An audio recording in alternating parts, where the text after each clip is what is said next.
started and stopped real quick. Sorry if that causes the whatever to reload real fast. But my name's Kodiak. I am here going to be doing a series of Q&A style sessions here. If you guys have any questions, you guys can certainly put them in the chat, and I can look at them and take care of them. Otherwise, first off the bat, I'm going to be running a little bit of a just kind of like a basic overview of the class-based system. The other topics for the game I certainly will go over more in detail later on, other weeks specifically. For example, next week we'll be covering farming and housing and those types of systems currently within the game. So the class-based system starts out where you actually have 3 different classes. The first class you pick at character creation. So in this case I picked Battle Rage. You have a set number of classes that you can pick. For example, Sorcery, Occultism, Battle Rage, Archery, Vitalism, Defense, Shadowplay. Pretty much all of the classes you can start out right off the bat as your first choice of character.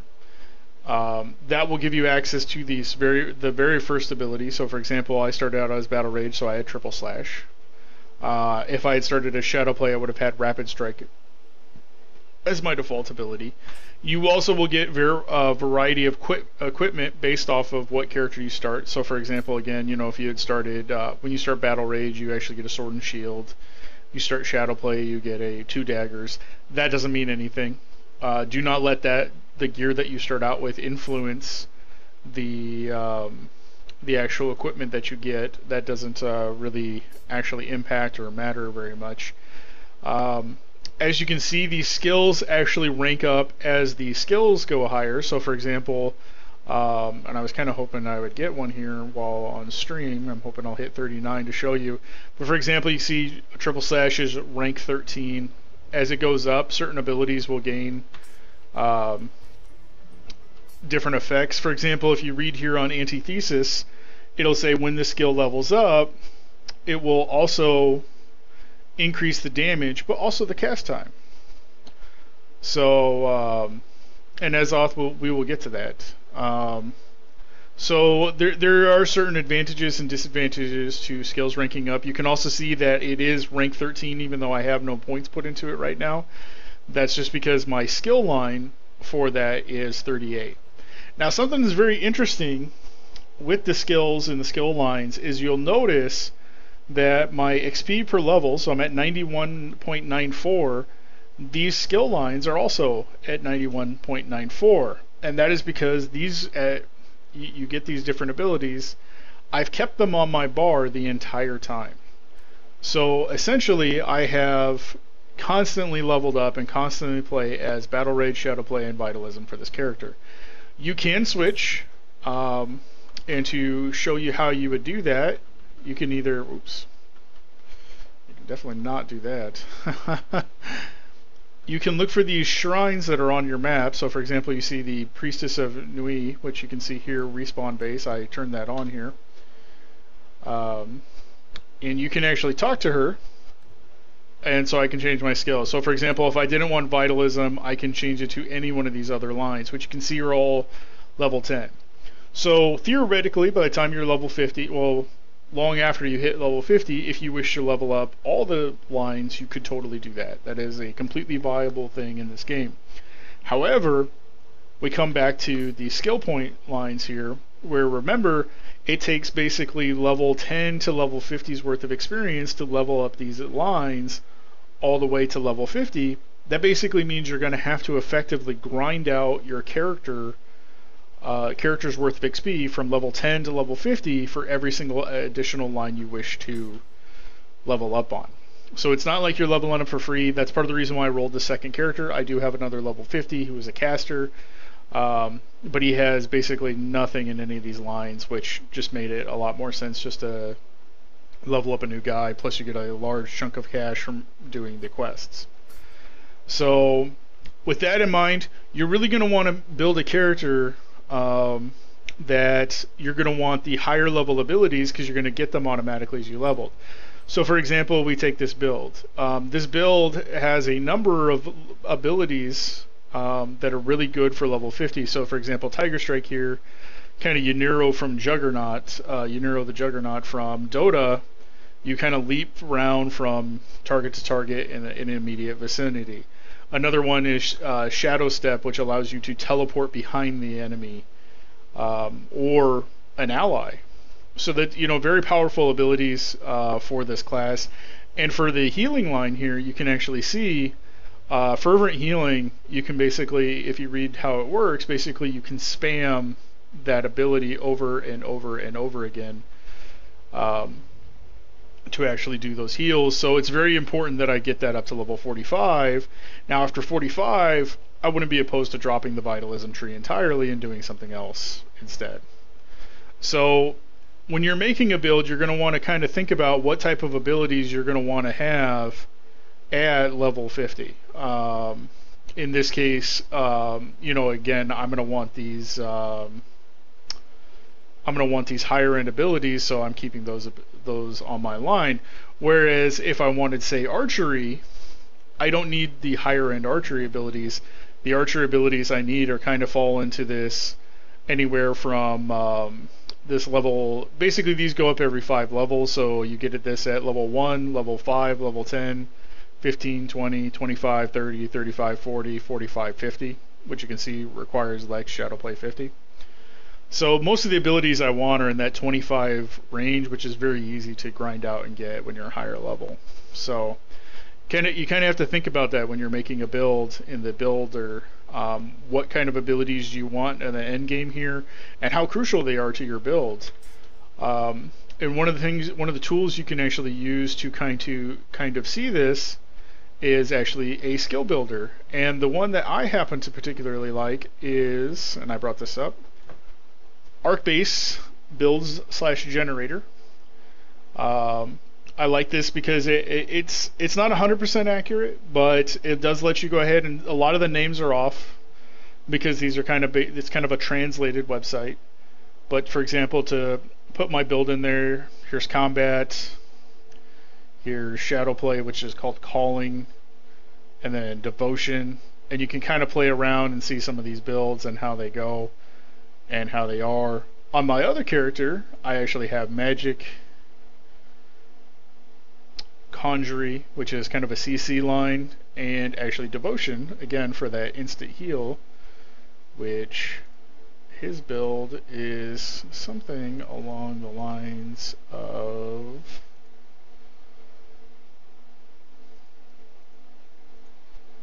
this.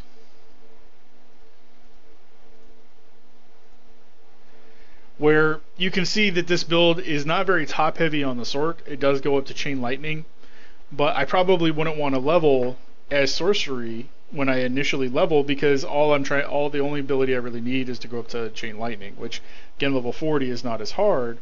Whereas obviously I'm going to want to level up with conjury on my bar from 1 to 50, because I'm going to want that tsunami skill to combo with the which we'll get into combos, to combo with the chain lightning, and we'll want to have that.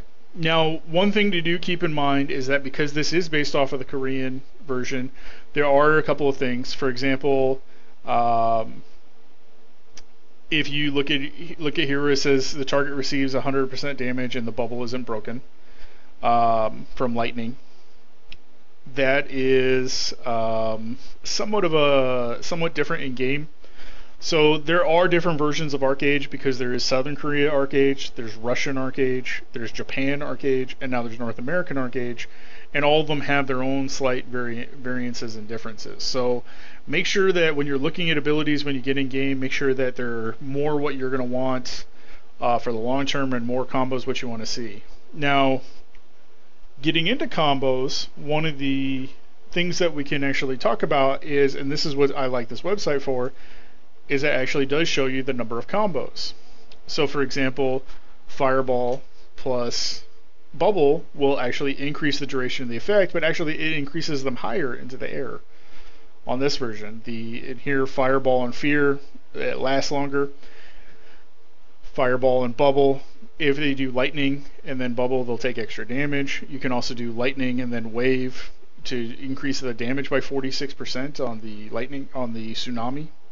So there's a number of them, but there are also a lot of unrealistic combos. For example, you're never going to get 2 ice fields off by yourself. It just, the cooldown on it, you can see it has a 36-second cooldown, but it only lasts for 2 seconds or so in PvP. It really does not, you're really not going to be able to get 2 of those off in the same time. So there's quite a bit of combos and things like that you actually have, and that's something you actually see when I fight. Actually here in game, one of the combos that I use is charge. As you can see, there's that little bear trap icon on the foot there right next to where it says melee attack 150%, and then to the right of that in red it says, you know, the little bear trap. That's because it says it snares the target for 3.5 seconds.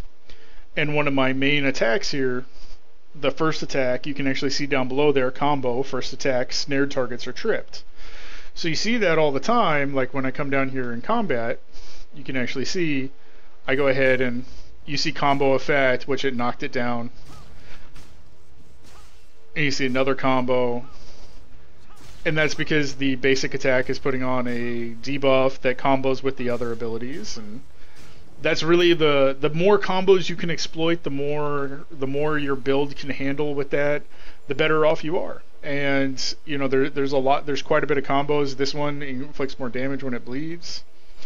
This one it does 11% damage on shaken targets, and this one inflicts shaken for a couple of seconds after you use it. And again, you can see that shaken icon right next to where it says melee attack there up at the top.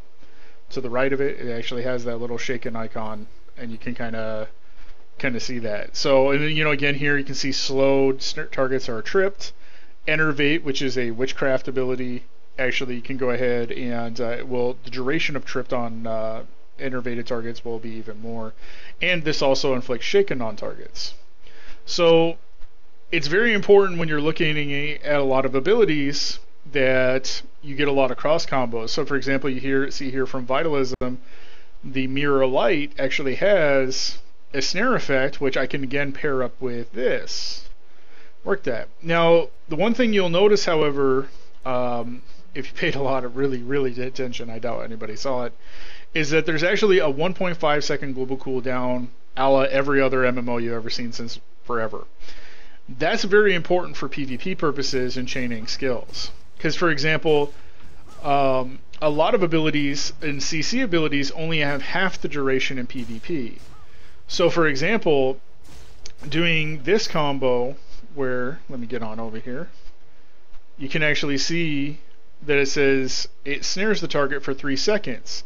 But that snare is only 50% duration in PvP. So what that means is that if I use this in PvP, it will instantly wear off by the time my first ability goes off. So it's something where you really have to be very mindful of how long the duration of your combos and abilities are, and whether or not it's really feasible for you to even really do that combo in PvP, because the chances of you getting that combo, me getting that combo off, are 1 in a million. A perfect ping scenario where the guy is just standing 100% still and me hitting them, if I have to move even the slightest, that combo 90% likely will not even go off. So that's something to be very mindful of when building a character and kind of looking for those cross combos and how effective they are, because you probably won't be able to actually land that combo in that scenario. So that's something where you have it. Now there are a variety of builds, and the way the build system works is you can see, for example, well, you will see here, for example, is that you actually get a different name. And let me go ahead and open up my guild name here. So you have Edgewalker, Reaper, Tombcaller, Primeval, Cleric, Revenant, Cultist, Templar, Dark Runner. What all these mean basically are your combination of ability lines. So for example, I am a Inquisitor, which is Battle Rage, Shadowplay, Vitalism.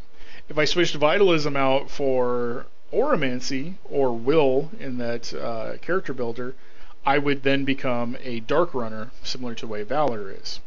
So you can learn to identify what they have and what abilities they have based off of just the names, and eventually you'll recognize some very common names. For example, Reaper is a very, very, very, very common build. It is Shadowplay, which gives them stealth, as well as Occultism, which gives them a lot of PB AoE, and then Sorcery, which gives them even more PB AoE and control, as well as kind of nuking power. So there's quite a bit of that all around. You'll begin to recognize certain classes. Dark Runner is definitely a popular one. Skull Knight, which is a tank. Tanks are very useful in this game. Now, it's kind of like a brief overview of the different lines. Just as a moment here, we'll kind of bring this up. Now, the combat line is very kind of what you would be used to in kind of a melee class. It's kind of what you would expect out of, like a Fury Warrior and WoW, things like that, where there's a lot of gap closers. For example, you have Charge, would rush to them. You have Pull Over, which is Lasso, pulls them right back. You have a kind of like a Phantom Blow, which is actually more of like a backstab style attack. You have your Frenzy, your Leap and Nuke, Parry, Defense, and Reset. So it's kind of Battle Rage. It's more of like in your face style tanking. Meanwhile, the Conjury line, as we covered, a lot of CC. We have a Root, Mana Drain, a Bubble, which actually puts them into a bubble into the sky. You can see PvP videos of that. Fear, AoE Fear. This Tidal Wave, which throws enemies back. An instant cast stun. A Sleep to puts a sleep target to sleep. Immunity to fear. Even Feign Death. So there's quite a bit of kind of CC. This is a very CC oriented line. Of course, you have Protection. Protection is very popular. The mechanic here, which will actually allow them to build. Where is that?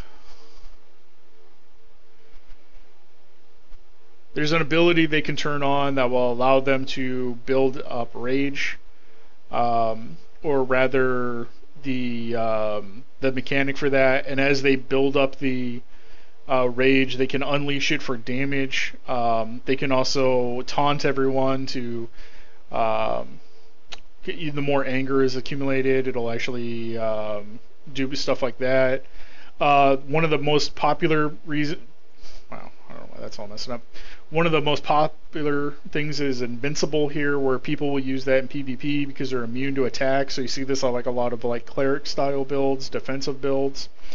You also have Force Field, which is very similar to Guild Wars 2's kind of line of warding, which is an impenetrable wall around them, so that nobody can cross for 20 seconds. There's really nothing that can be done. Nobody can get in, nobody can get out. So there's a lot of PvP control here in this style build, and it's a very popular and very strong in PvP.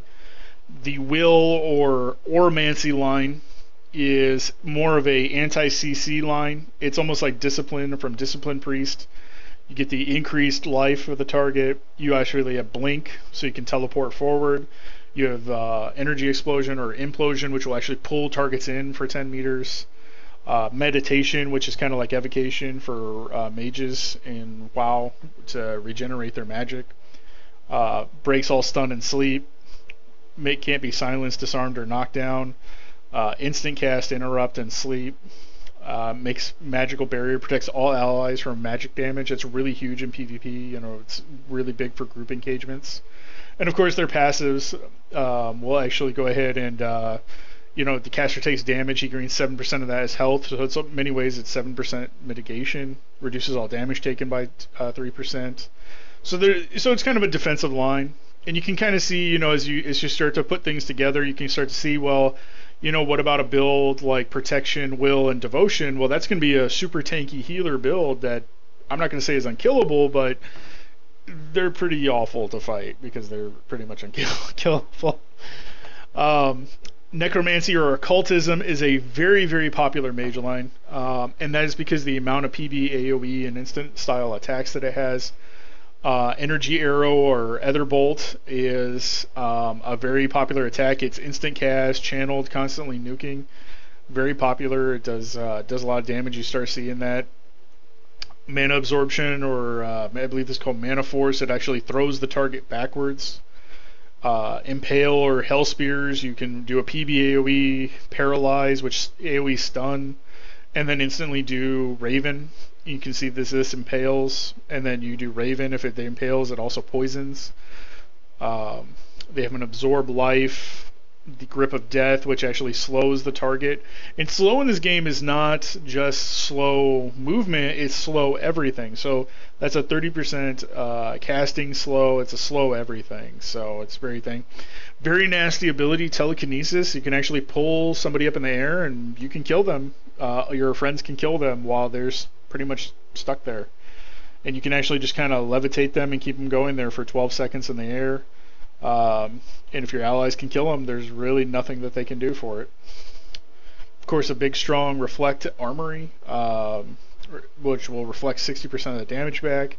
Got a Silence, and of course, just a Vengeful Spirit. This line also has the powerful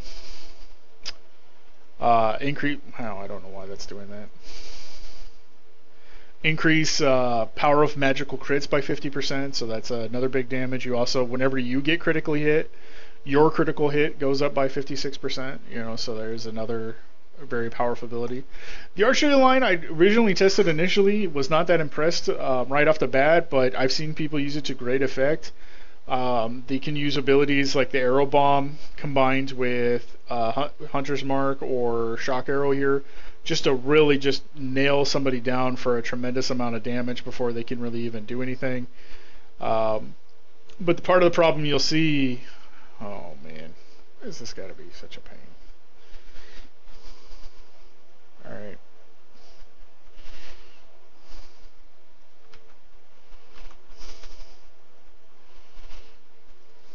Use a real browser. Alright, so over here you got Arrow Bomb, which you can see is a magic damage attack. Now that's something very important to note when you look at this ability, is if you actually look there down on the left, it says magic damage at 100%, whereas this is range damage at 100%. This is magic damage at 100%, range damage.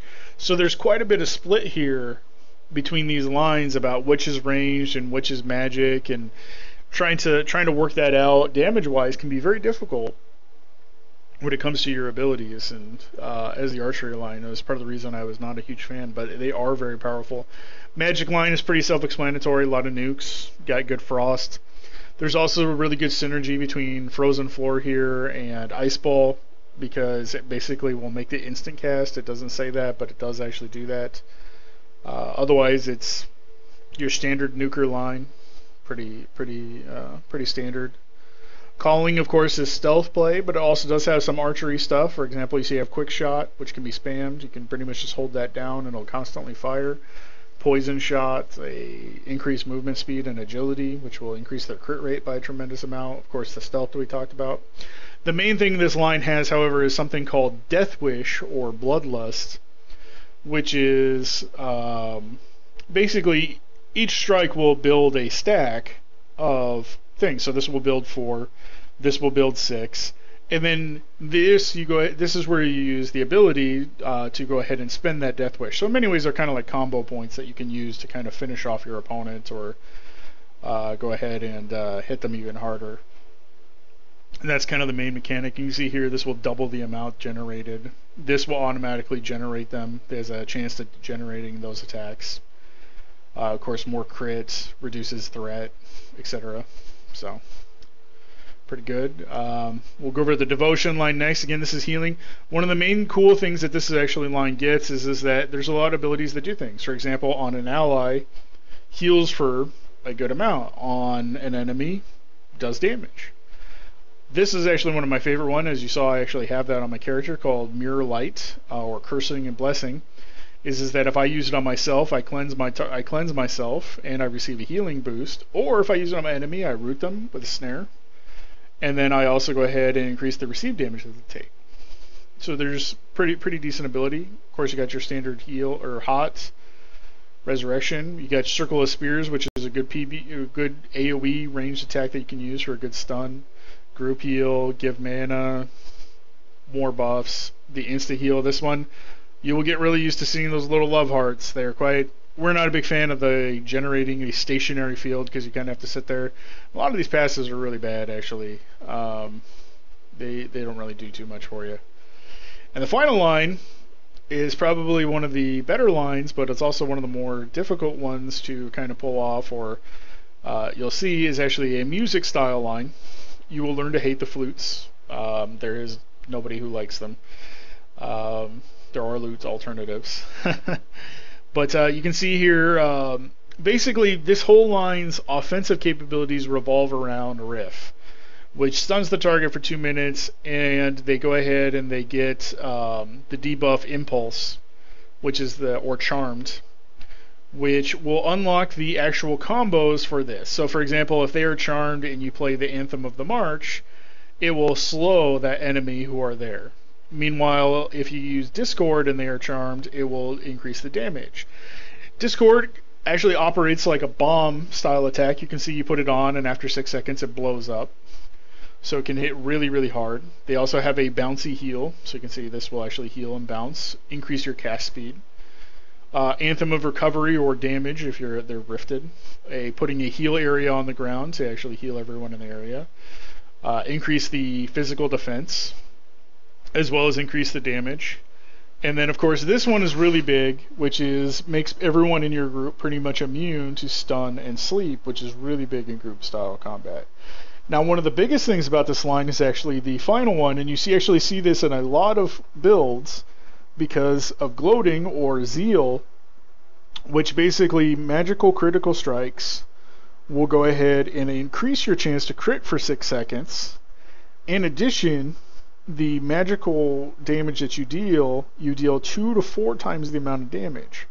So when that procs, and it procs a lot, you hit like a truck with the spells. So it's very good. You'll see a lot of people will put 7 points into this line and do that. Now, you'll notice that you only have 23 available points. So, and that's something very important to kind of take. For example, you may really want to have a build like this, which is Magic, Song, and Necro, and you're thinking, well, I'm going to get the 50% chance of crit damage, plus the Zeal, plus the 15% guaranteed damage, but you can't do all 3 because you only have 23 points, and it takes 8 to get this, because this requires 7 in this tree to get this, so that's point number 8. So that's another thing to kind of keep into mind is which final tier abilities do you want, and do you have enough points to get them? So that's kind of an overview on the builds and kind of what they are about, what they do. You can mix and match as much as you want. There's a lot of combos. There's a lot of things you have to keep out for. Most things are pretty well balanced in the sense that if you make it really strong one way, you're really weak in another. For example, one of the builds that we talked about earlier was that the Reaper build, which is what this is, the Reaper build was very popular, but you can see it has really no way to recover. If it goes low on health, there's really nothing it can do.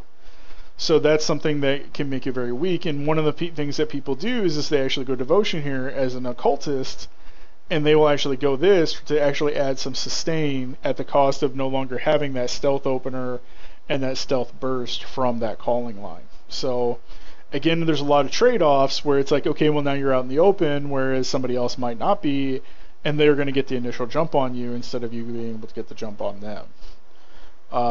There is a lot of group mechanics and a lot of group play. Very good stuff. For example, there is, going a tank. I kind of describe it as the Warhammer Ironbreaker.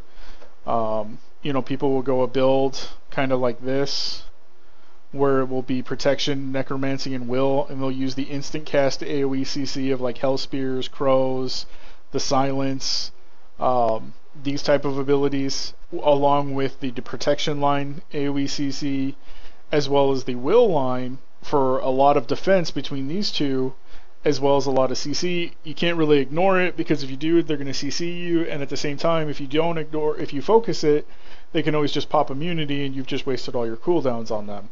So it's there is quite a bit of tanking that can kind of, or effectively PvP tanking that can go on.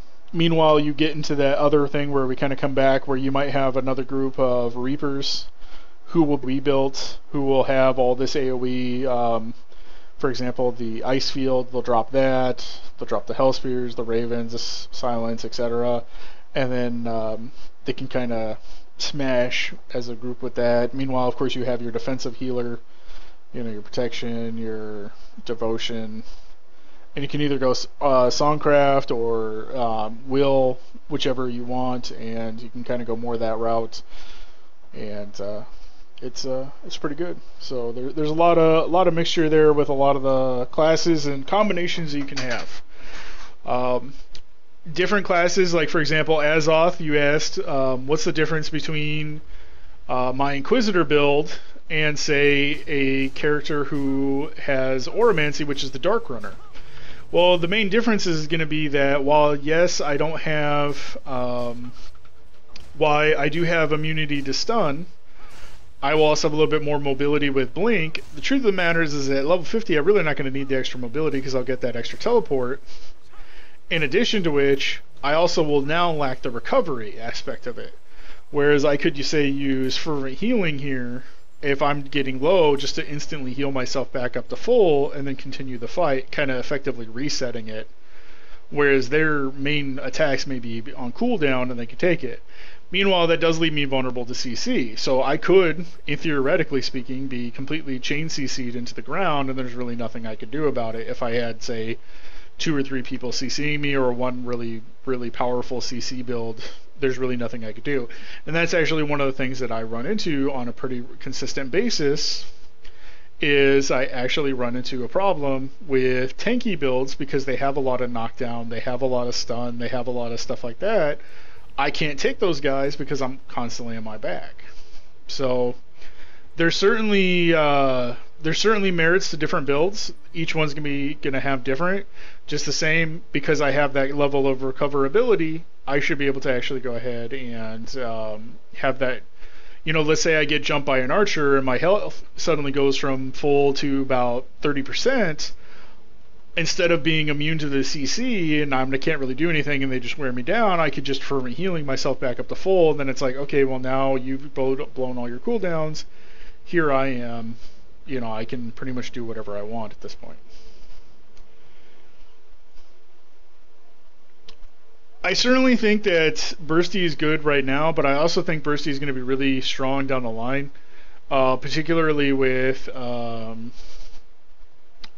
group AoE burst. But sustain is going to become a lot more important because, for example, a lot of people right now really don't have the health pools that you see in like South Korea or Russia. For example, you see a lot more. A lot of their health get up to like that 10k mark. So the burst damage, you'll need even more burst to kind of get through it. So that's more where sustain will come into play, because they won't have the burst to kind of take you down and take you out. So I do think the sustain will become slightly better in the long term than just having Oromancy and being immune to CC and trying to outburst them before they burst you. If anybody else has any questions, I've kind of gone over the basics of the system and the way it works. If anybody has any specific questions or anything specific at this point, I'll be happy to field any questions or see anything like that. So so you can see here I just hit 39. You can see that my abilities go up. You can see that the damage now is 849. Before it was 700 or so. And you can see a large number of abilities continuously just level up over and over again.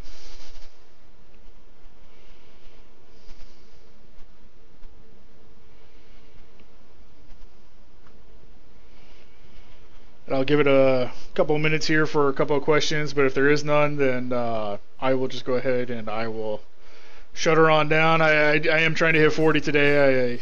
There is a big thing with PvP. I feel a little bad because I'm going to kind of leech off the system a little bit, but I got to get in there and get those PvP rewards. If you're not 40, I feel bad for you because you can see here the ranking system.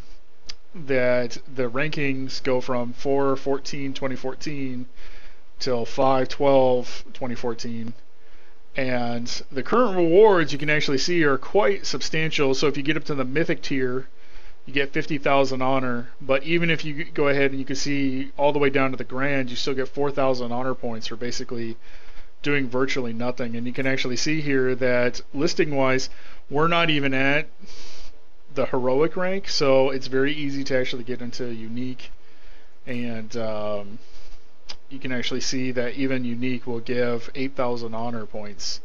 So just getting a couple of points into the system will be more than enough to actually get a substantial amount of honor gain for very little effort. Currently, I don't expect that to stay there. Haha, sorry, Azop. Dual wield versus two-handers. Basically, the main thing for dual wielding is that you get an 8% attack speed buff. It's just a passive. You'll actually see it up here. It'll be like a 8% little attack speed buff that you get. Otherwise, it's just less damage that you're dealing to compensate for that. The idea would be is that your DPS would be the same, but I'll be honest, I don't see it. Everyone I've ever seen with, like, for example, dual wield versus two-hander, virtually everyone wields a two-hander, an axe if they have a choice. Right now, I got a lucky drop and got a legendary level 33 two-hander, so I'm using this ugly, fugly POS, but it's so good. So I'm pretty happy with that one.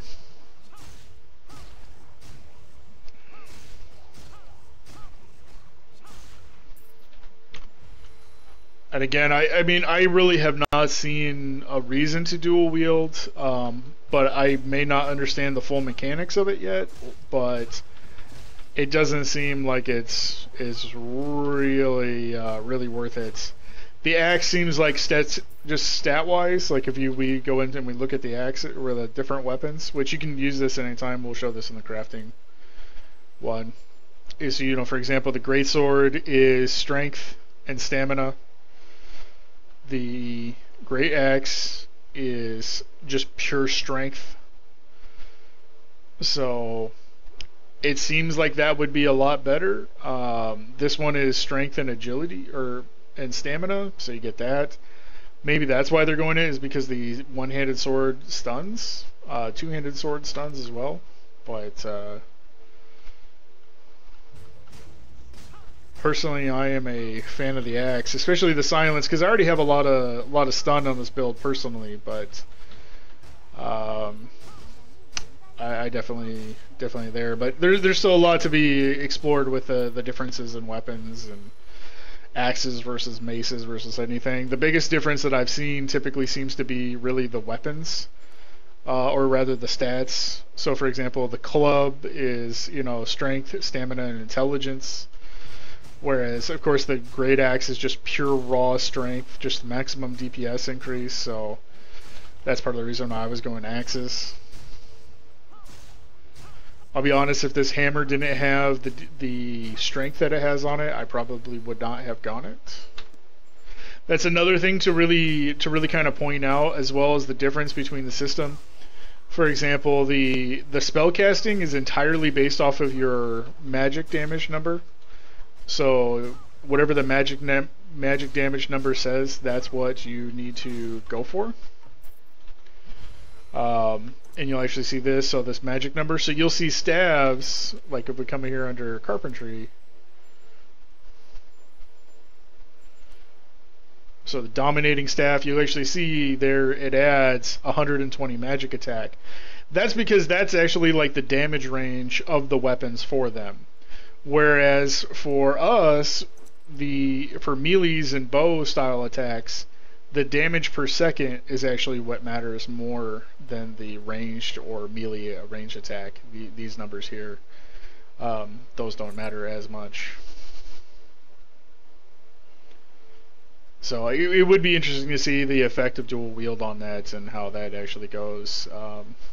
That may be, I probably actually will check that out here myself.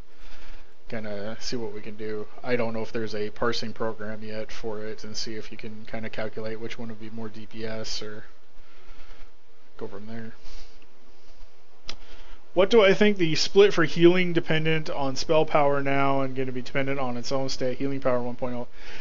It's really difficult to say, because there, like for example, I heard Russia completely ignored all of 1.0. Like they were like, nope.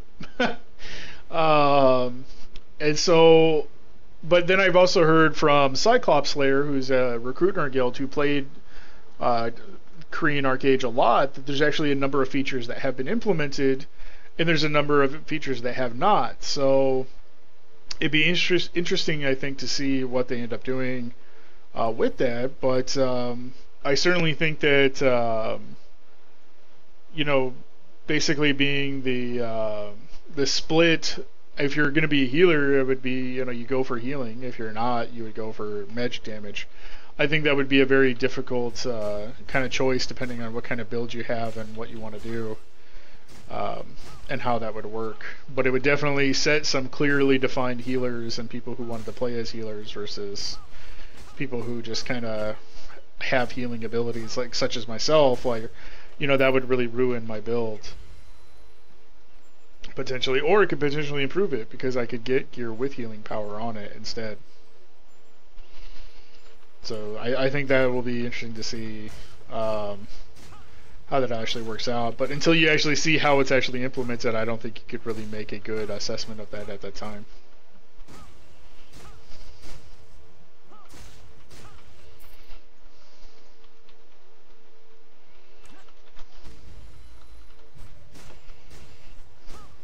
It's probably one of the most frustrating things I've seen about this game is that the information on it for things like that, it's just, you almost have to kind of like take the game as is, because there's Russian ArcheAge, Korean ArcheAge, North American ArcheAge, Japan ArcheAge. There's so many of these different ArcheAges, and honestly, they're very different from one to one. While the overall is roughly the same, it's gonna be a little bit weird for each one.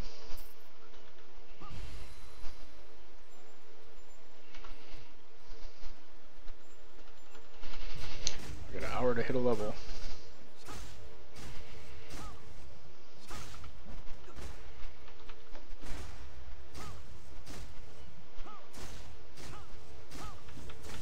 If guys have any more questions, feel free to ask.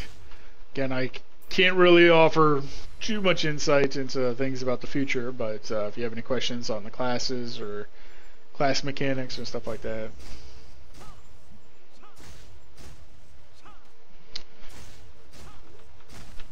And they very well could be too there, Dylan. I mean, I've seen quite a bit of diversity over here. I definitely think casters dominate numerically at this stage, but so far in the North American release, I've seen just about every class somewhat represented. I see plenty of tanks. The only one I'd probably say I don't see too much of is melee DPS. I see a lot of tanks. I definitely see a ton of casters galore. Our tailor, like in our guild alone, like our tailor is like 20k because he's just constantly making armor for people.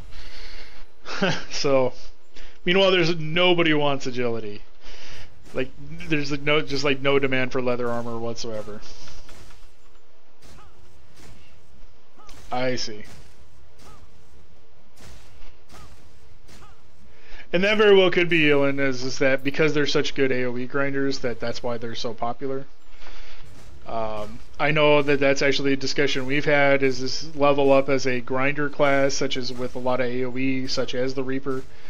And then once you're capped out, go ahead and switch out that stealth class for something else and start leveling up the other lines as needed.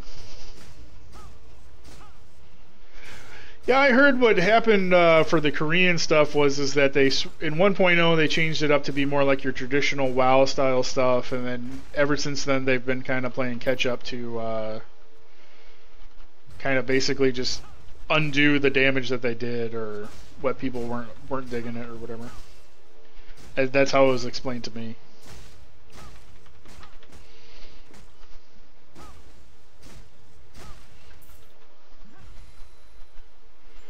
I will say that I have been testing also not overachieving on quests, and it's been pretty miserable. You can see like I'm fighting level 39s at level 39.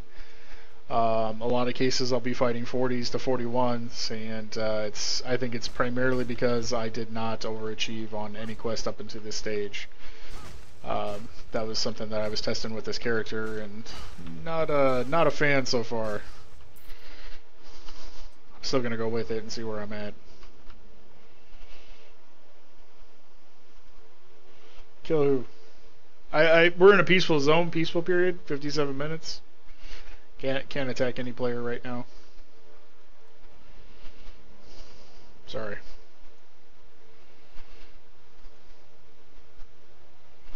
Do we have a melee specialist in the guild? No, we really don't. I think I'm the only one at this stage really kind of playing melee DPS there as of. And I'm switching primarily from caster at this stage. I'm digging it. I definitely will stick with it for now. I know there's some talk of quite a few people want to make some alts coming up here, tank alts, because we have only a couple of we have like 2 tanks in the guild, stuff like that. And people would like to roll their own or just grind it out, but they're really trying to save that grind for the things until release. Like, I really didn't want to level a whole, kind of go out and grind another character's worth of, XP, basically. Doing that, I felt like, it's such a radical shift that I would be just as good, basically,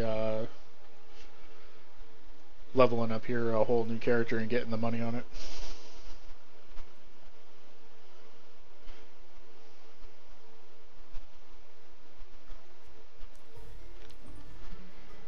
And it's like I said, I can't really say Happy Ghost because I never really played it. I'll be honest, I mean, like when I first looked at this game, I honestly didn't want to like the game. I'm not even going to pretend. I mean, I was like, you know what, it's Korean Asian MMO, nothing good comes out of the East, kind of mentality, and it's something where I've never been impressed with them ever. And I totally admit eating crow on this one. I can't put it down. It's a lot of fun, and it's definitely good. I like the fact that to me it reminds me. A lot of people ask me like, well, what is the game like? And I basically tell them it's like Eve in principle, because the combat system is old and archaic, which it is. I mean, it's an old WoW style button masher, tab targeting, grinder. But there's a lot of meaning behind what you do and how you do it. You got a good keep system, territory takeover with that. You also have which is kind of like sovereignty in Eve. You also get the trade packs, which is kind of like the big trade routes in Eve. I mean, it's a lot of synergy there and a lot of crossover. That's to me, I really like it, and I can certainly get by on this old system as long as they do that. I think one of the biggest changes that they're going to be making, I think that will change up a lot of builds, will be the change to the ping-dependent skills, the way that they're doing that. So right now what happens is basically, so you look, for example, my ability right here, triple slash, instant attacks, that's basically ping-dependent. It will go as fast as my ping will allow it to register on the server, and the animations will go, as well as attack speed will go. So it's something where by having that, I can actually go ahead and if my ping was really crazy on abilities like Mana Stars, you can really just dish out way more damage just by being that, where it seems like they're going to be normalizing that entirely coming up here, which I think that will change up a lot of how some of the builds, especially occultism, is very popular because of that, for those purposes.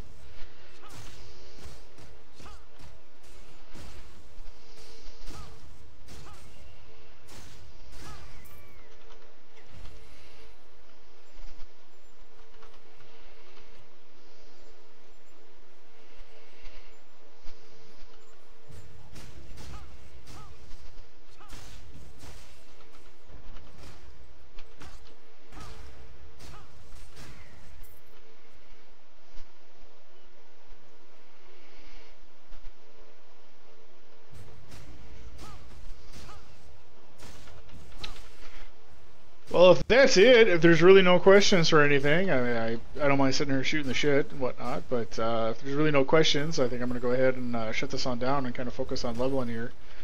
I really want to get 40 here before the end of the peaceful period, and then I got to go do PvP the rest of the night, try to get my rankings up for that honor win tomorrow. So, thank you guys coming on out, and again, next week, and again, you know, we kind of doing this just more as a kind of like a Q&A series for our guild and whatnot, but, you know, more than welcome everybody to come along. Next week, I'll be covering the farming/housing system and kind of how that goes along, and just kind of covering how the variety of houses you get, the scarecrows, kind of a brief overview on how to get them, and you know, what they're used for and how to use them and whatnot. I mean, there's some guides, but really nothing on the internet kind of showing you, stepping you through it. So,